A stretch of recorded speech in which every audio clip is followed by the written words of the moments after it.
Nchini humo Chadema John Heche ambaye alikamatwa siku 14 zilizopita amesafirishwa kutoka Dodoma hadi Dar es Salaam ambako amehojiwa na maafisa wa polisi kuhusiana na tuhuma kadhaa. Wakili wa Heche Hekima Mwasipu ameiambia BBC kuwa Heche anazuiliwa katika kituo kimoja cha polisi baada ya kufahamishwa kuwa anakabiliwa na mashtaka mawili ya ugaidi. Hekima amesema tayari wamewasilisha kesi mahakamani ili Heche ambaye anaugua aachiliwe kwa dhamana. Muda mfupi uliopita nimezungumza na wakili Hekima. Utakumbuka jana Heche aliletwa kutoka Dodoma kuja kituo cha polisi Oysterbay kwa maana ya mkoa wa Kinondoni, na baada ya kuletwa nilipigiwa simu kwamba mheshimiwa Heche ameletwa hapa, anatakiwa wakili kwa ajili ya kumsimamia maelezo. Nilifika hapo Oysterbay. Baada ya kufika nikapewa askari wawili ambao walikuwa wanatakiwa kumchukua maelezo, na wakati wa interview aliambiwa kwa anatumiwa kwa makosa ya ugaidi, kwamba kuna tukio la ugaidi ambalo lilitokea tarehe 29 kuanzia Kimara au vitendo vya kigaidi vilivyotokea tarehe 29 wakati wa zoezi la kupigaji kura kuanzia Kimara mpaka Magomeni. Kosa la pili ni ugaidi hivyo, lakini location tofauti, kwa maana ya Msewe pamoja na external. Kwa hiyo hizo zilikuwa tuhuma zake. Sasa kisheria anaruhusiwa kuchukuliwa maelezo ya hizo tuhuma, kwa maana kuhojiwa sasa, au anaweza akatumia haki yake ya kisheria kukaa kimya na ataenda kutoa maelezo yake mahakamani. Heche alichukua uamuzi gani wa kukaa kimya? Baada ya zoezi kukamilika, akarudishwa mahabusu kituo cha polisi Mbulahati. Ni taarifa ambazo vile jana tulizipata, ilitakiwa leo afikishwe mahakamani kwa tuhuma hizo. Tumeweka kambi hapa Oysterbay mpaka mida hii naongea na wewe, niko Oysterbay. Hakuna dalili zozote za kumpeleka mahakamani na hatujapata mawasiliano yoyote kwamba wamefikia hatua gani, kwamba maybe kesho atampeleka, lakini hatujapata majibu kwamba kesho atampeleka au hatampeleka. Naam, maafisa wa polisi ambao umeongea nao wanasema kwa nini hawajamfikisha mahakamani leo?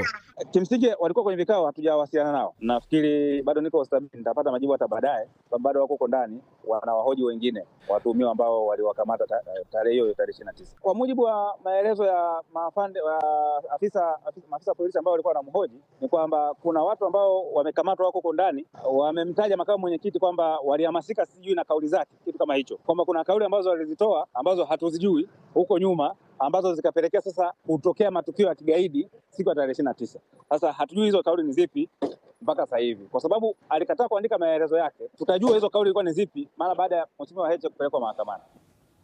Wakati huo ripoti ya waangalizi wa Umoja wa Afrika imesema kwamba uchaguzi wa Tanzania haukukidhi kanuni na mifumo ya Umoja wa Afrika na kimataifa kuhusu uchaguzi wa demokrasia.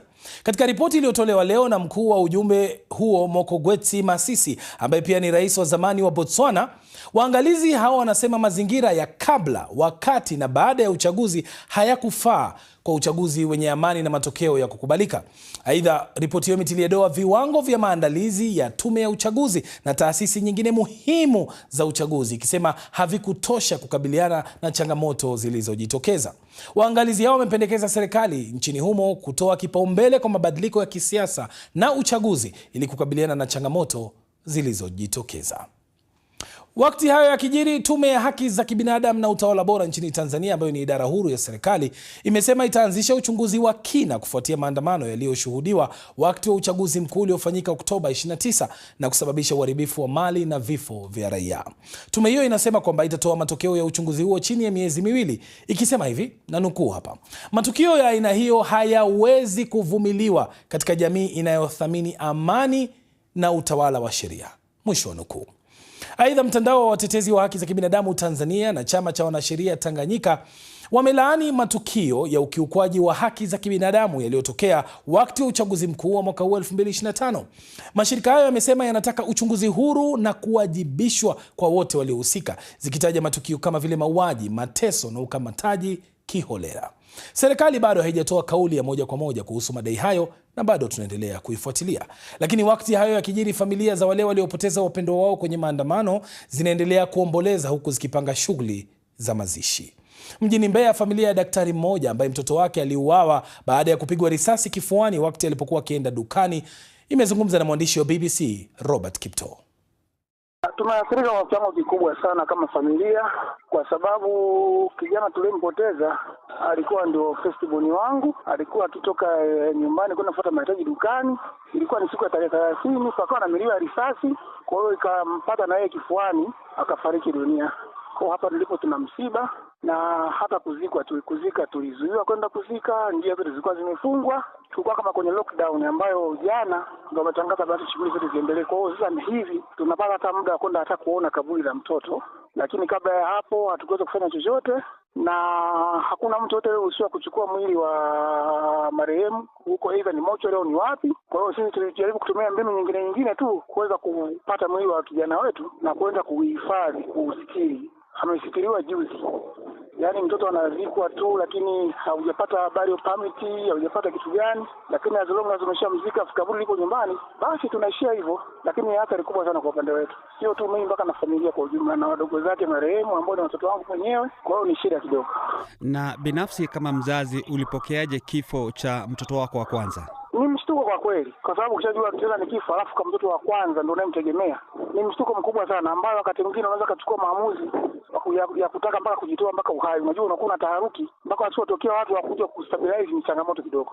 Lakini kwa sababu ni mwanaume, lakini bahati nzuri pia mimi ni daktari, kidogo moyo ule uvumilivu na ustahimilivu nilikuwa nao. Je, ninyi mlitarajia kitu kama hichi kinaweza kutokea hasa kipindi hicho cha uchaguzi? Hapana, hatukutarajia, kwa sababu miaka yote hapo anakuwa na vurugu, lakini ni kidogo na mambo huwa yanaenda sawa sawa. Hakunaga mambo ya watu kutupiwa risasi, ni wachache huwa inaweza katokea, lakini most of the time uchaguzi huo unapita salama, pamoja na kwamba walio wengi huwa hawaafu wala wanaoendelea, lakini basi hana namna yote, huwa inaishia tu hivyo. Maadamu mtu walote wameteuana kama kawaida, basi maisha mengine huwa yanaendelea. Mambo kama huwa hayapo. Ni mara ya kwanza kuona matukio makubwa ya kikatili kiasi hicho. Tusalie katika taarifa hiyo. Mjini Tanga sasa, familia nyingine pia inaomboleza kifo cha mtoto wao. Hadi sasa hawajafanikiwa kumzika kutokana na utaratibu mgumu wa serikali katika kufuatilia miili. Phyllis Mote amezungumza na babake mwathiriwa. Ulipataje taarifa za mwanao, baba Ajala? Mimi nilipigiwa simu na kakake ambaye aliyomuita jina anaitwa Azizi Kusaga. Ndio aliponiambia kwamba bwana, hapa hii mdogo wangu, nimepata taarifa mdogo wangu kapigwa risasi. Sasa alikuwa anavuka barabara ili aende nyumbani kwake, ndio akakumbana na hiyo adha. Kwa hivyo uliambiwa kwamba alikuwa kwa maandamano ama hakuwa kwenye maandamano? Hakuwa kwenye maandamano.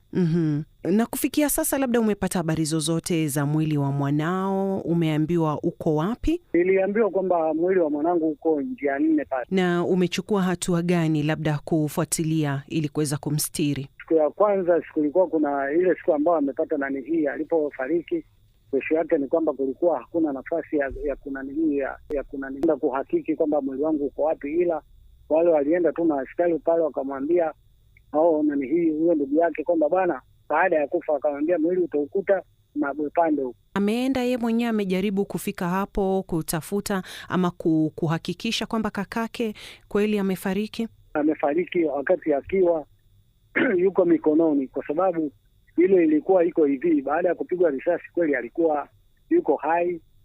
Sasa pale wakafanya mpango ili kupatikane ambulance ili ije iwabebe pamoja na wenzake kuwapeleka hospitalini.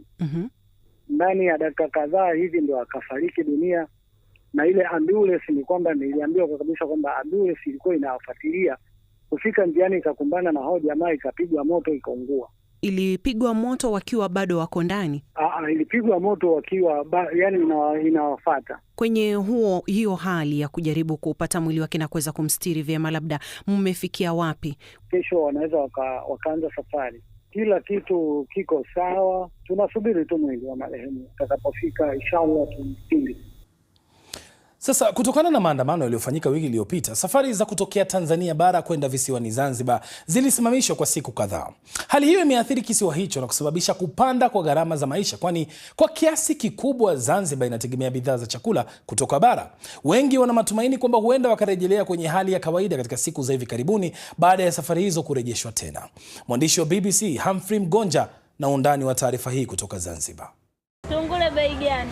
1500. Uchaguzi umekamilika bila kadhia yoyote visiwani hapa, lakini sasa kunakabiliwa na tatizo la upatikanaji wa bidhaa, hususani bidhaa za chakula. Sokoni bei zimepanda maradufu na baadhi ya bidhaa hazipatikani kabisa. Bidhaa kwa ujumla zimepanda bei kwa sababu ukiangalia before ilikuwa price zake na sasa hivi ni tofauti. Kama mwanzo chips kavu tulikuwa tukienda kununua tunauzwa shilingi 2000, lakini kwa sasa hivi ni 3000. Kwa hiyo gharama maisha imepanda. Ukikompea na mfano bidhaa green pepper hizi hoho wanauza 6,000 kilo, tofauti na mwanzo. Samaki leo zimepanda bei bado. Avocado kabisa sokoni hamna, yani hamna kabisa. Wafanyabiashara wanasema bidhaa zimeadimika tangu kuanza kwa maandamano, kwani boti za mizigo hazijaweza kuingia wala kutoka visiwani. Changamoto kubwa ilikuwa mbatata.